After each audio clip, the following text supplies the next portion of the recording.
Reencarnação e Vida, média espanhola Amália Domingues Soler, capítulo 38, A Avareza de 100 séculos.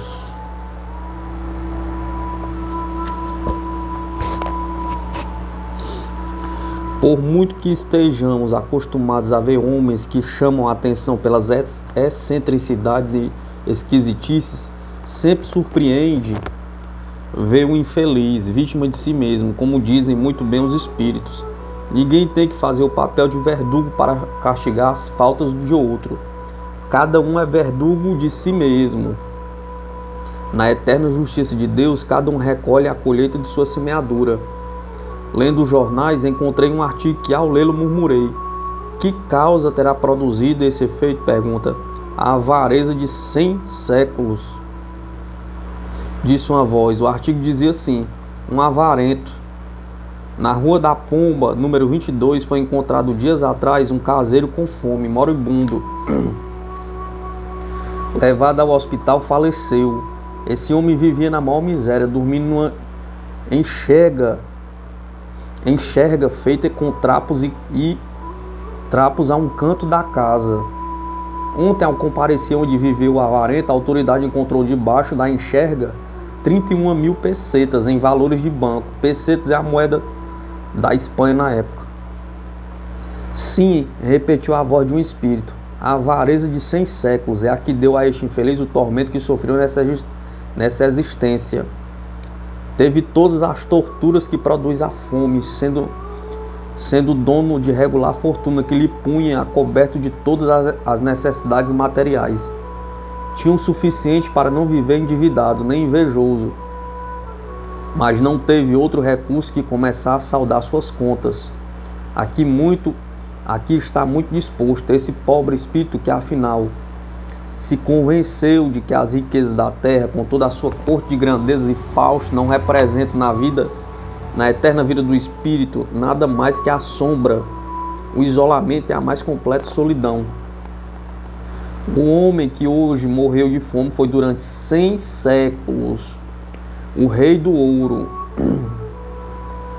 Teve o talento suficiente para empreender negócios lucrativos, e as areias do deserto se converteram em suas mãos em pó de ouro. Os pedregulhos sem nenhum valor em pedras preciosas, em pedras do Oriente, de incalculável valor. Foi o filho mimado da fortuna, como dizeis na terra. Em todas as empresas que ele tomava parte, a sorte lhe sorria. Nunca saciava sua sede de riquezas, pois enquanto entesourava mais ouro queria entesourar.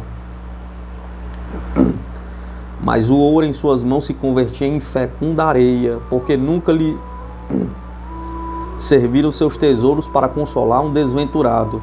Jamais vestiu um órfão, nunca escutou os gemidos de um ancião desvalido, nem de uma viúva atribulada. Ele sim, desfrutando de suas riquezas, vivia com magnificência dos soberanos do Oriente. Satisfazia seus menores caprichos, mas as sobras de sua mesa não as aproveitava nenhum pobre. Seus cachorros fartos não as consumiam, mas sua criadagem não podia dar nem um pedaço de pão que sobrava. Ai do criado que se atrevesse a ser compassivo. Em seguida era despedido pela sua desobediência. Assim viveu 100 séculos, até que afinal escutou a voz de seu guia, que lhe disse: infeliz, não estás cansado de viver na sombra? Pergunta. Não manchaste tuas mãos com o sangue de teus semelhantes, mas deste o pior exemplo que um homem pode dar, não sendo assassino. Tiveste abundante água nas fontes de tua propriedade, mas negaste a água aos peregrinos sedentos. Apodreceram os frutos das árvores de teus pomares, antes de dá-las aos pequenos que te pediam com ociosos olhares. Não derramaste uma gota de sangue de teus semelhantes, mas, para aumentar tuas fabulosas riquezas, retiveste o gênero de primeira necessidade. E morreram centenas de crianças, de velhos, de inanição, de fome. E este procedimento, o que te deu? Pergunta. Ouro na terra e sombra no espaço. Se vestisse algum raio de luz, Foram os incêndios que produziram as multidões enlouquecidas pelo desespero da fome. E se ouviste alguma voz, disse: maldito seja, verdugo avarento. Maldito seja, volta a ti, infeliz, volta a ti, entesoura virtudes e não moedas. O infeliz avarento escutou a voz de seu guia, pediu sofrer a angústia da pobreza. Por isso, em sua última existência, não pôde resistir a um antigo vício de entesourar, mas seu tesouro não lhe proporcionou nenhum prazer. Foi forte para resistir à tentação dos gozos terrenos e deu um grande passo respeitando seus propósitos de emendar-se. Quando voltar, começará a ser generoso, dando água ao sedento e pão ao esfomeado.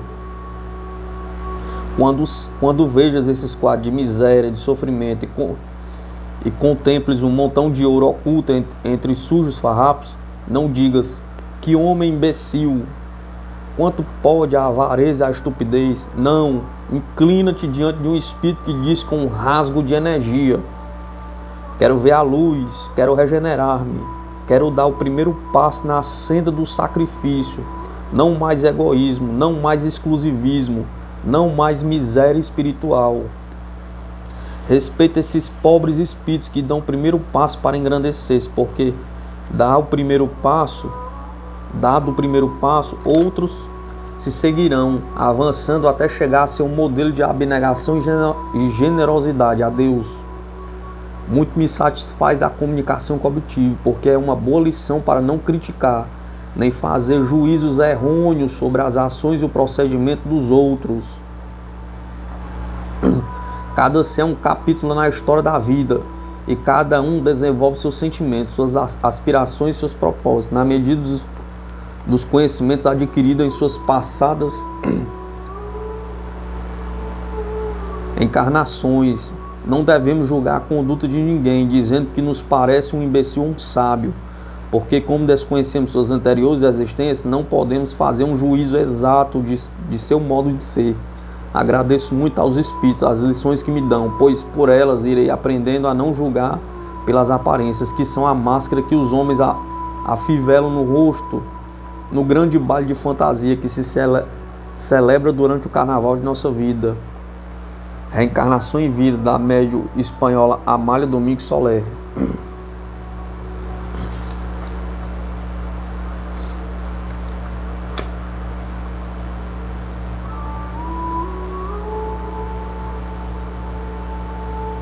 Capítulo 39. Salvação.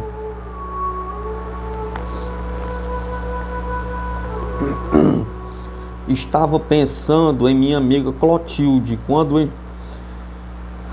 entrou em meu aposento, pálida e triste, envolta em negros crepes. Por que o luto? Perguntei aflita. Por meu sogro, pois muito deves ter sentido, pois te acho pálida e abatida. Vê-se em teu semblante as marcas da dor.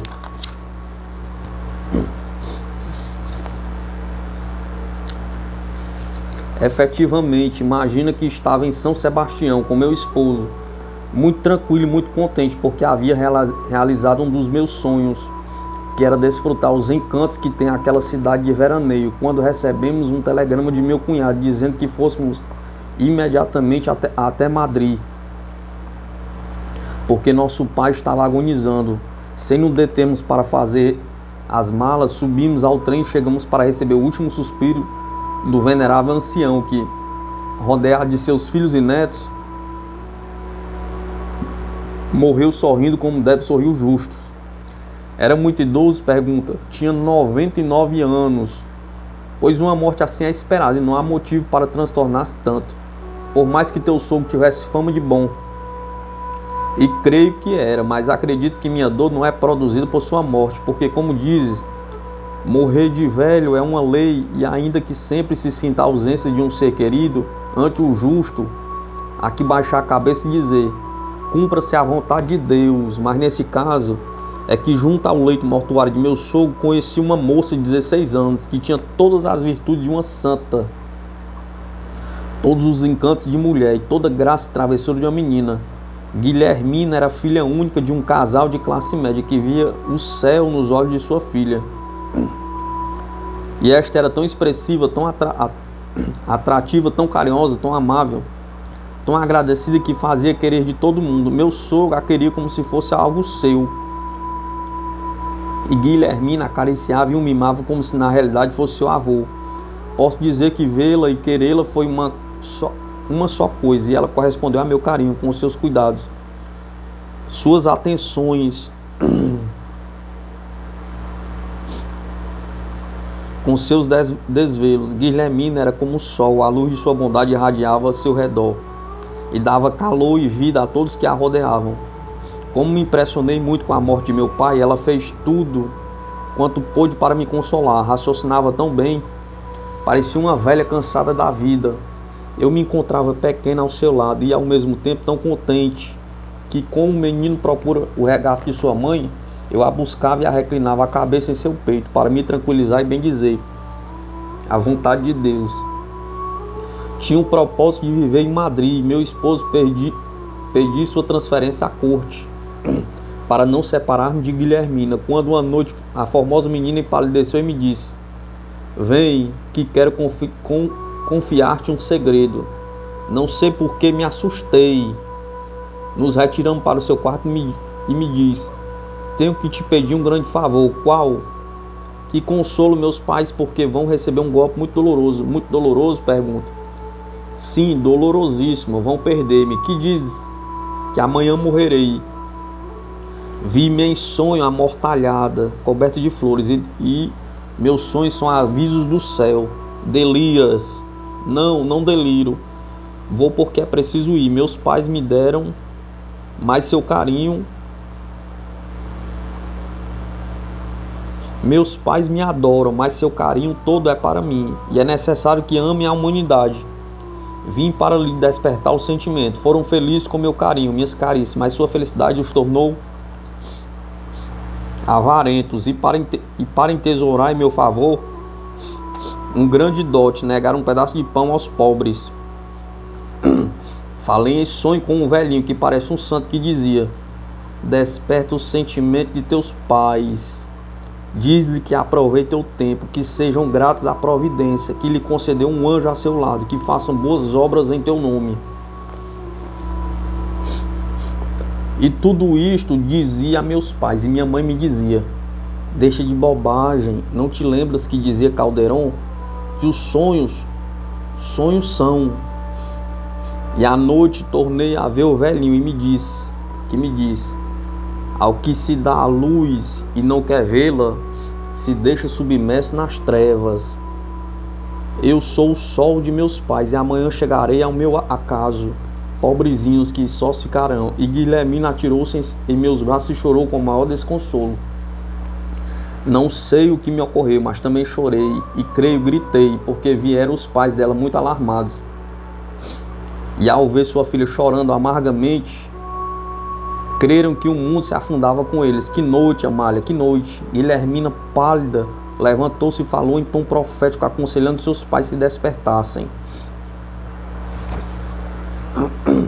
Abrissem os olhos à realidade, que iria para o bem deles, que lhe deixava por herança o despertador, e que esse despertador era a imensa dor de sua partida. Não sei como brotaram as palavras de sua boca. Parecia um oráculo. Finalmente emudeceu, abriu os braços de seus pais e nos abraçamos a ela. Não sei quanto tempo estivemos abraçados. Fui a primeira a compreender que Guilhermina morrerá, porque seus braços caíram inertes. Estava tudo concluído, tudo menos nosso desespero. Porque seus pais e eu acusamos Deus de injusto, de cruel. Não sei quantas blasfêmias pronunciamos, assistimos ao enterro. Fizemos verdadeiras loucuras. Meu esposo tomou conta do assunto e, quisesse ou não, fez-me sair de Madrid. E aqui estou, mais morta que viva. E os pais de Guilhermina? Pergunta. Creio que estão completamente loucos, porque o pai se fecha no quarto, escreve muito e depois sai, contente, e diz: escutai o que diz Guilhermina, e lê umas comunicações preciosas. A mãe chora e os dois vão visitar enfermos pobres e passam horas no hospital fazendo companhia aos enfermos mais abandonados. Como a loucura é contagiosa, eu também quis comunicar-me com Guilhermina e escrevi: tu não necessitas de despertador. Meu marido, ao ler isto, gritou: e saí de Barcelona. Aqui estou duvidando e crendo ao mesmo tempo que os mortos vivem. Sim, Clotilde, vivem, e muitos deles servem de despertador à humanidade. Então Guilhermino não sonhava? Pergunta. Não, lhe falava um espírito e a preparava para sua desencarnação. Então sua morte foi proveitosa? Pergunta. Sim, creio.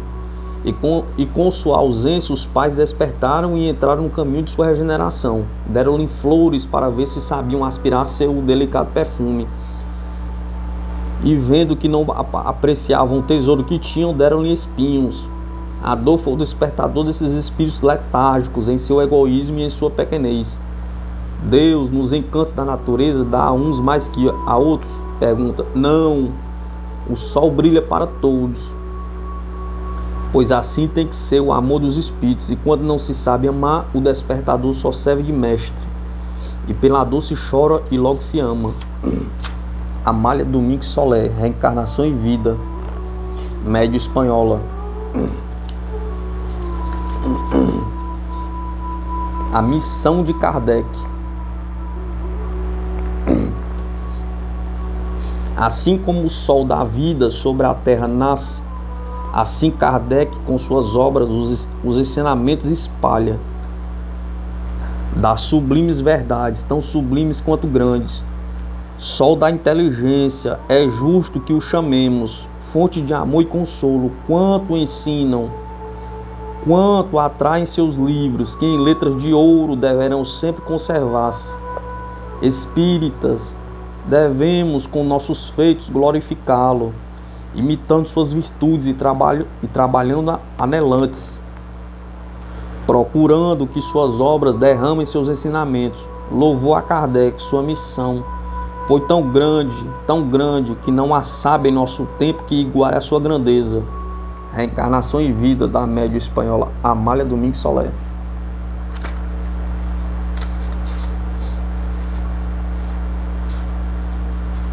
Último capítulo do livro, encerramento do livro. Não há culpa sem castigo.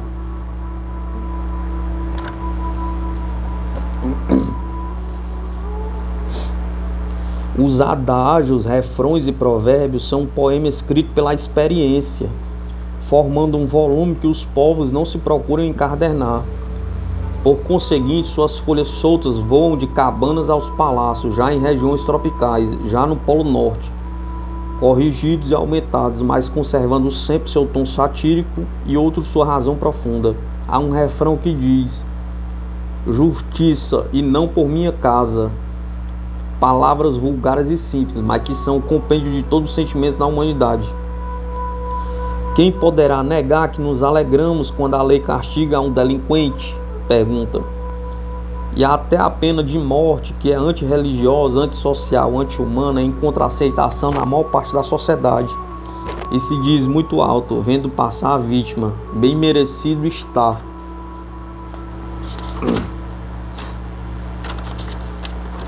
Olha o que fez, que o pague, nada, a pena de talião, olho por olho, dente por dente.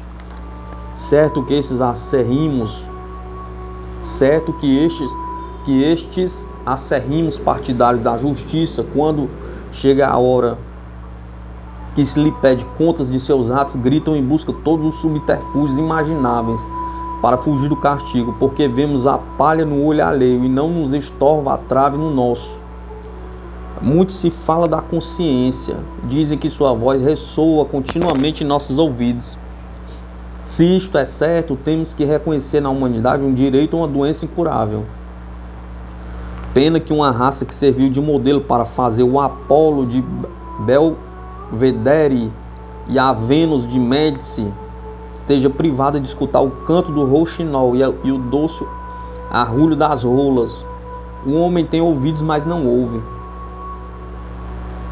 No século XV, o dos homens infalíveis e dos maravilhosos específicos, o século do charlatanismo e dos maiores descobrimentos, o que conseguiu enlaçar o sublime com o ridículo, época de antíteses, década de anomalias, da qual lutam desesperadamente no circo do progresso dos gladiadores titânicos que se fecham ao fanatismo e ao adiantamento. Século XV não, século XXI. A luz e a sombra, a fé segue a ciência que analisa.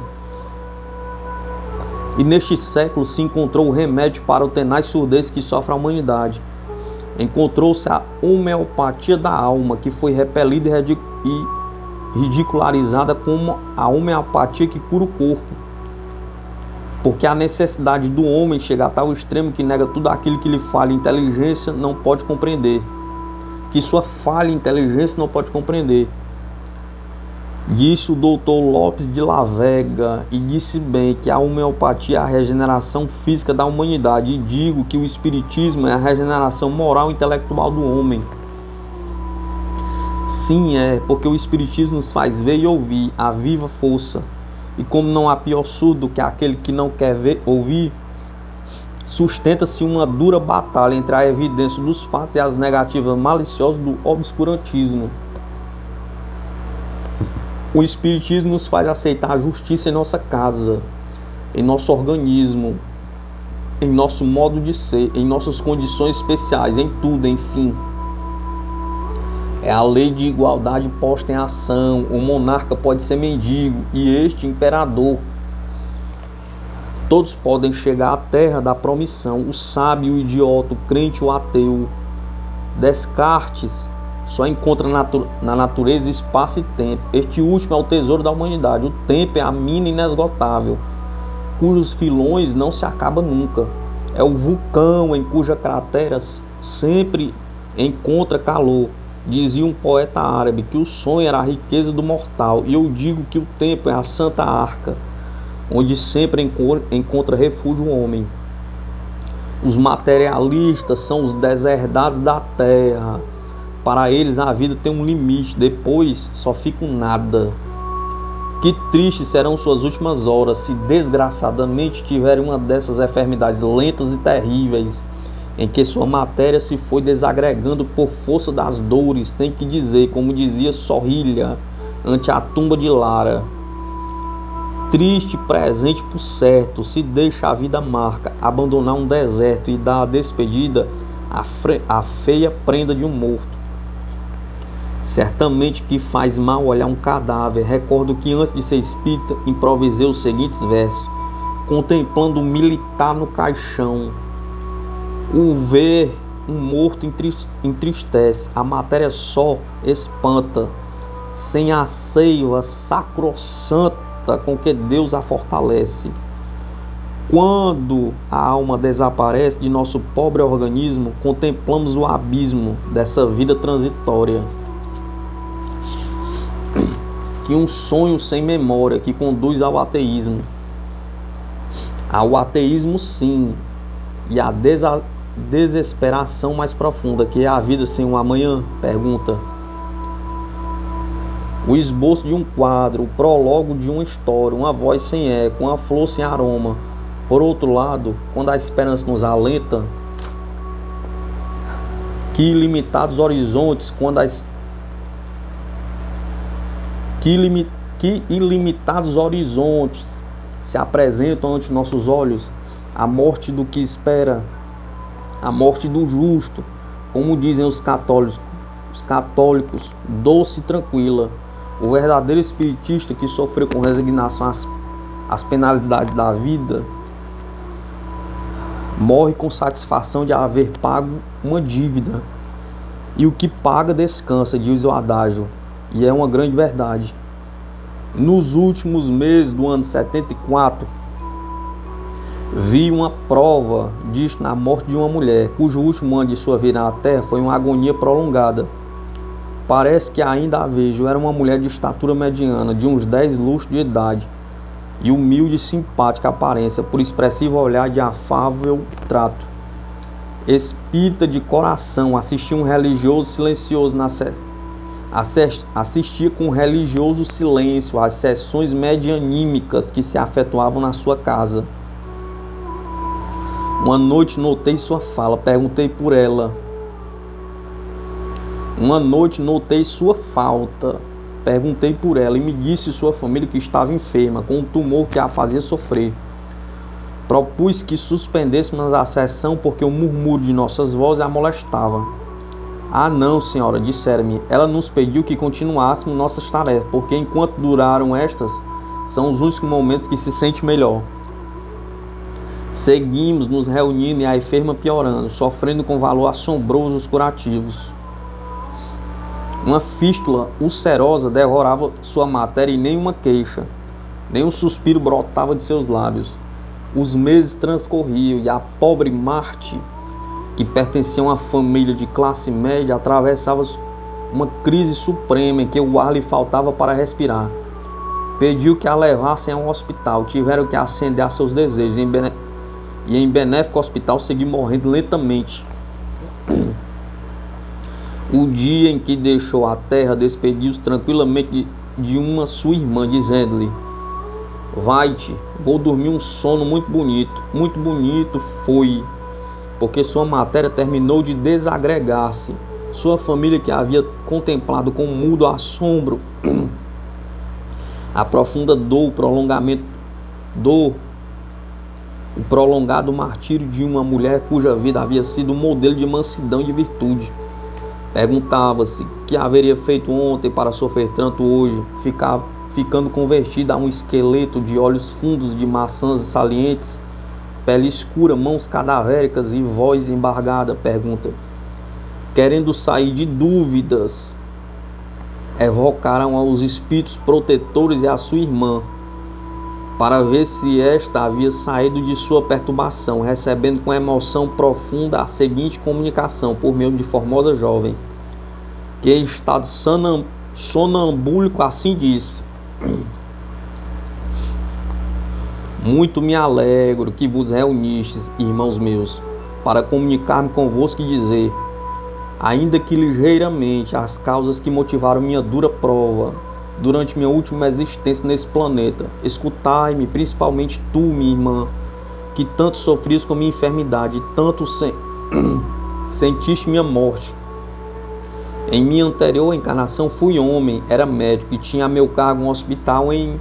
Ele não disse o nome da cidade, só a letra M. Entre as enfermas que se encontravam em tão triste local, havia uma que se queixava amargamente,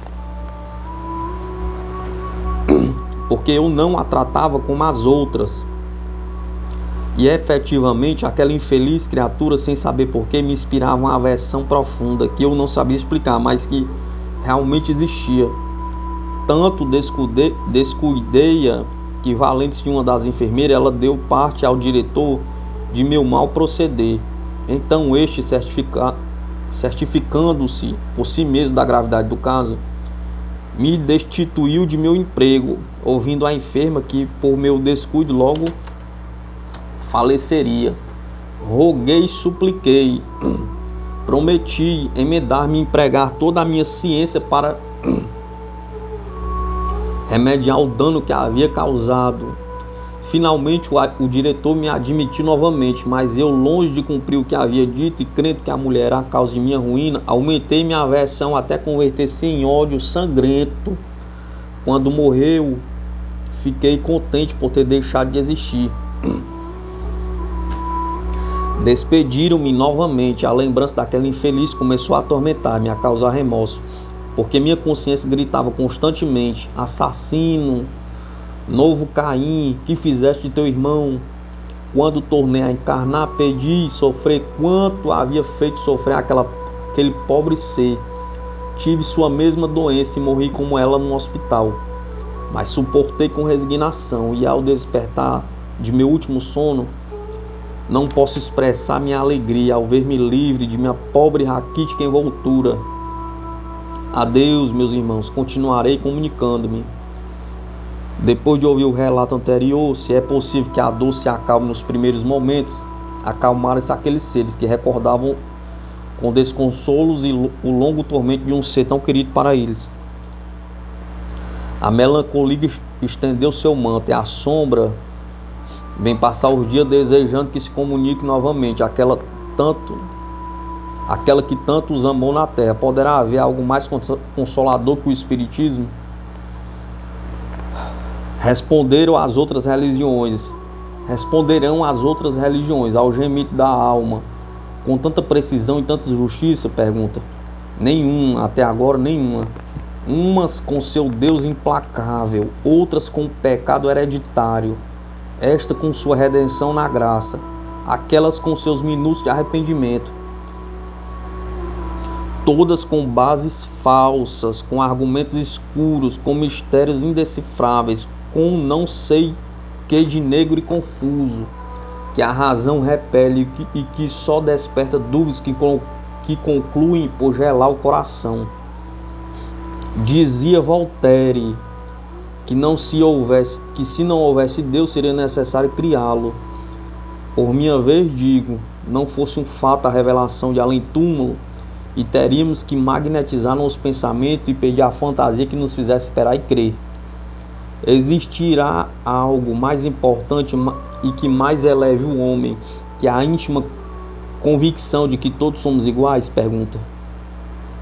No dia em que a humanidade se convencer dessa negável verdade, não haverá raças nem privilégios, todos trabalharão, não para acumular tesouros metálicos. Longe está ainda essa aurora de paz. Só alguns homens, a que chamam loucos, vivem tranquilos em seu modesto lar, sofrem resignados a condenação que merecem e têm piedade dos muitos que, como Caim, são fratricidas. Infelizes daqueles que só veem a terra. Venturosos os que, como nós dizem, não há culpa sem castigo. Bendito seja o Espiritismo, irradiação suprema, luz inextinguível, cedro secular, cujo amplo tronco se enlaça à justiça, à verdade e à razão. Reencarnação e vida da média espanhola Amália Domingos Soler. Terminou o livro.